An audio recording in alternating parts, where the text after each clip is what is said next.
ये कहानी है दैत्य दंभिकासुर और महान राजा विक्रमादित्य की। दंभिकासुर एक ऐसा दैत्य था जो जवान और सुंदर औरतों को अपनी गुफा में उठा ले जाता, उनके साथ खेलता। जब उसका उनसे मन भर जाता तो वो उनकी जीवन लीला समाप्त कर देता। वो जिस भी राज्य में जाता त्राही त्राही मचा देता। कोई भी राजा या अन्य शूरवीर योद्धा उसका कुछ नहीं बिगाड़ पाते, क्योंकि दैत्य दंभिकासुर को देवताओं से वरदान प्राप्त था कि उसे बल से नहीं बल्कि बुद्धि से मारा जा सकता है। जो कोई भी उसे बल से मारने का प्रयास करेगा वो पत्थर का हो जाएगा। दंभिकासुर की मौत का रहस्य छुपा था उसकी 7 गुत्थियों में, यानी उसके 7 सवालों में। पर उसके साथ युद्ध करने वाले किसी भी राजा या शूरवीर को ये रहस्य मालूम नहीं था। इसलिए जब भी कोई उसके पाप कृत्य से दुखी हो उसके पास जाकर उस पर हमला करता तो देवताओं के वरदान स्वरूप वो पत्थर का हो जाता। हर तरफ दंभिकासुर का कहर मचा हुआ था। पत्थर का हो जाने के भय से कोई भी उसे रोकने का प्रयास नहीं करता।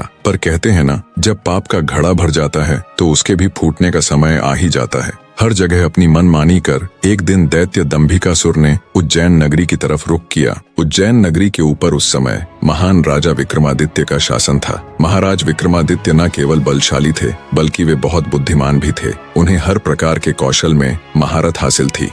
उन्हीं दिनों में विक्रमादित्य की नगरी उज्जैन में एक धनी साहूकार रहता था। साहूकार के 2 लड़के थे। बड़े का नाम महेंद्र था और छोटे का लखन। बड़े लड़के का विवाह तो साहूकार ने कर दिया था, पर छोटे बेटे का विवाह करने से पहले ही वो ईश्वर को प्यारे हो गए। पिता के गुजर जाने के बाद कामकाज और व्यापार संभालने की सारी जिम्मेवारी दोनों भाइयों पर आ गई। दोनों भाई दिल लगाकर कारोबार संभालने में लग गए।